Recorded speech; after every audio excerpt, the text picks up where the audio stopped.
What's up, Castle Clashers? Nasty Nate here with Nastizzle Gaming, bringing you guys another Guild Wars analysis, and this time the star is going to be Dread Drake.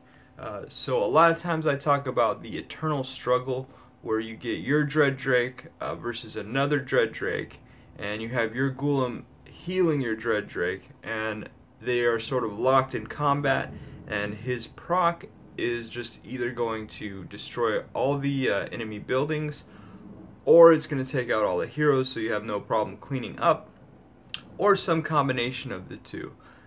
This time, something interesting kind of happened that I wasn't really expecting, and I ended up not really needing Golem at all. I just needed Dread Drake, and partly this was because the opponents weren't super high might, and then another factor is that my Dread Drake is a lot stronger than he used to be. So over time, as you evolve your account or you evolve your heroes, your strategies may change a little bit, and this is definitely the case here. So I'm going to go ahead and sort of play these. I got four examples for you guys that we're going to kind of go over here, and I'm just going to sort of talk while they play out here. So let's get this started. Alright, so this first base, you got all the heroes grouped up down here. So I'm going to use the choppers to try to pull that Dread Drake out and isolate him.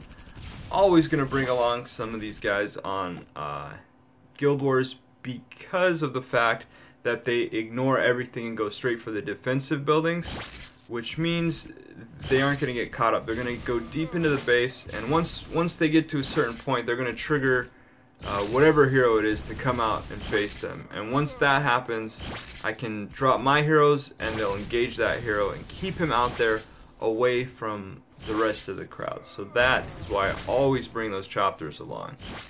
Super helpful. So you can see here, my Dread Drake is clearly stronger than his. Mine's double evolved. His is not even evolved yet, and I'm just kind of tearing through him here.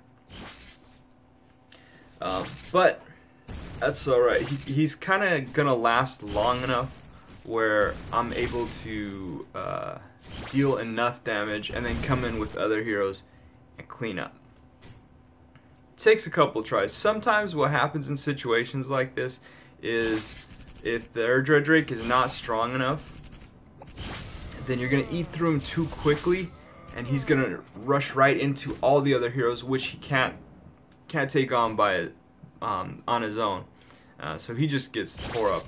That's especially true when, like on this one, the heroes aren't too strong. Not too worried about them.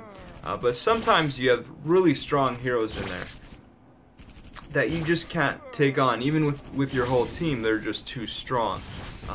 But if you can get the Dread Drake away from everybody, like he is right here, then it doesn't matter what's over there so much, as long as your Dread Drake and his Dread Drake are going to stay locked in that combat, because he's going to wear down those heroes to the point where they're either dead or they're so weak you can come in and just clean them up, basically.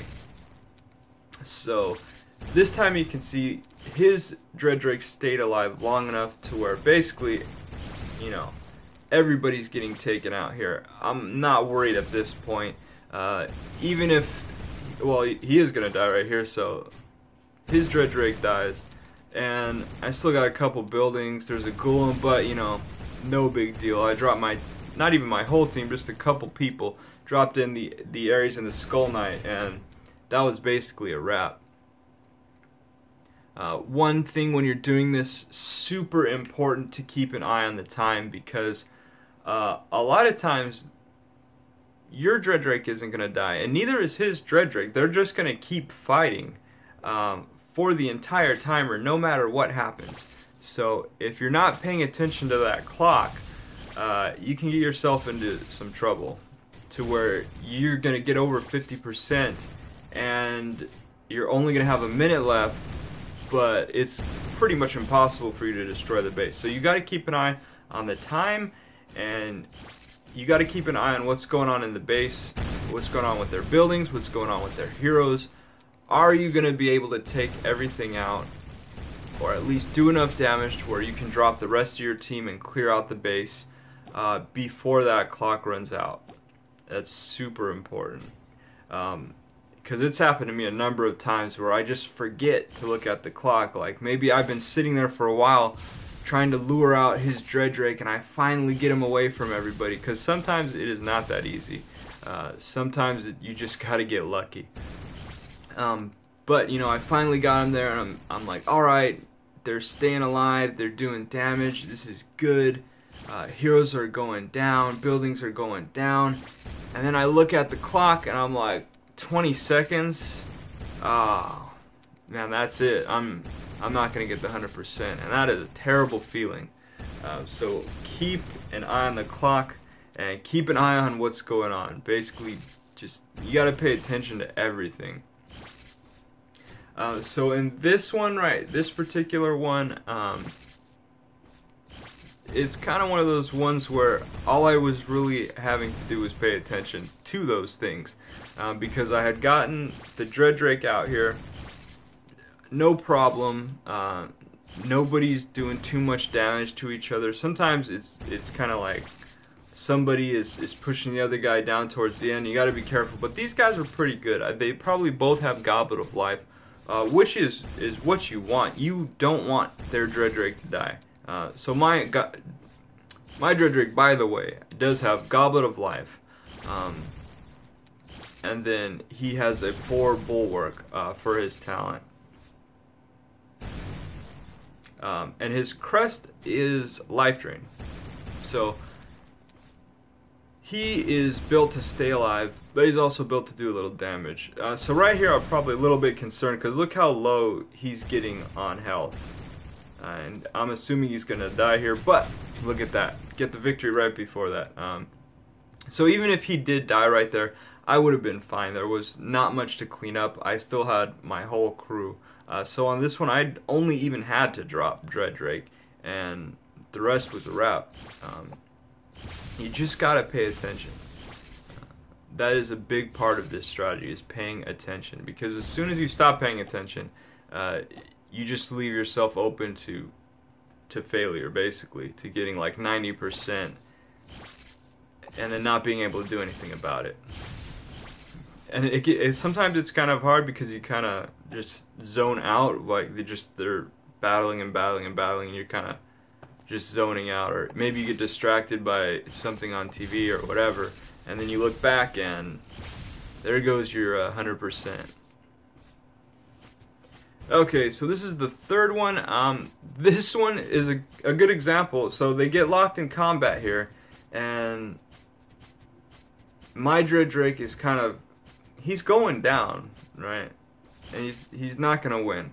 Alright, so his is able to take him out. And part of that is the pet there with the owl who can silence him, because it's really important for Dreadlock to keep his shield up so he doesn't get hurt too much.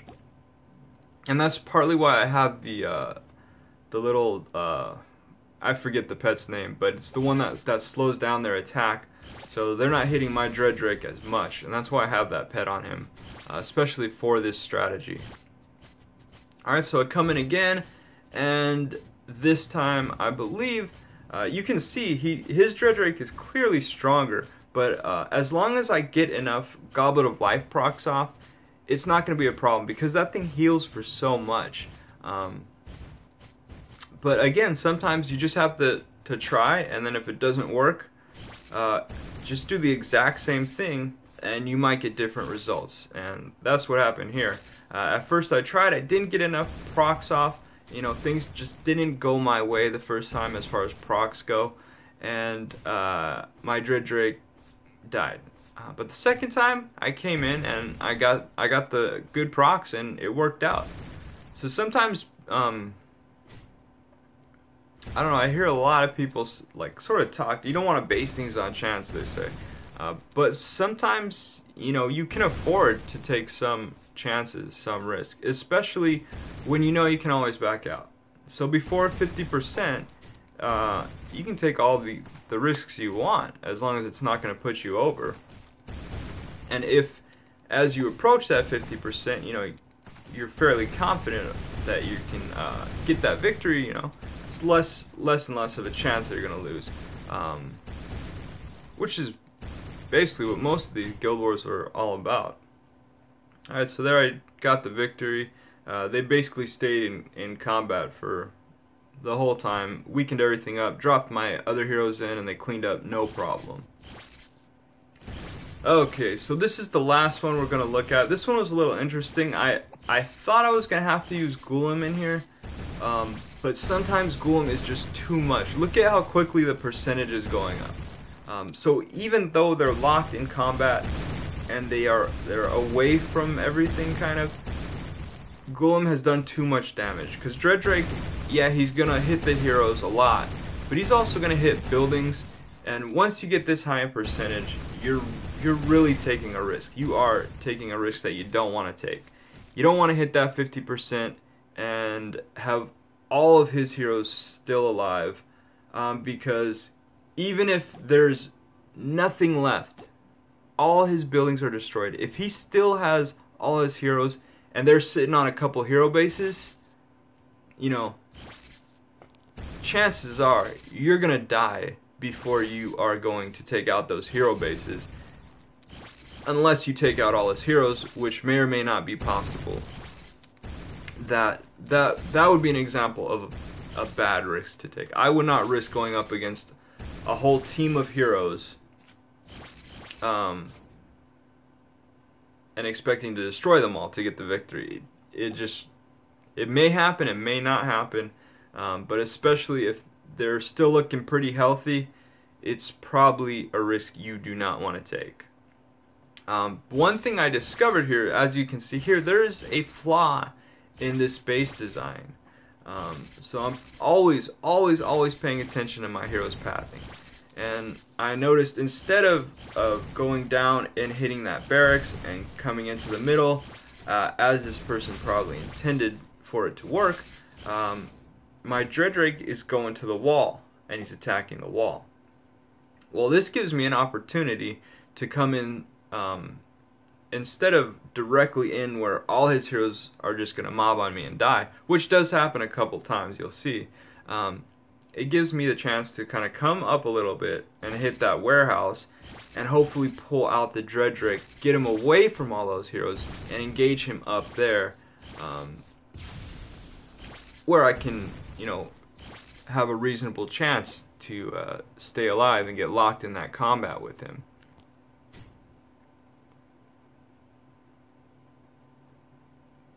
Okay, yeah, I'm still attacking that wall.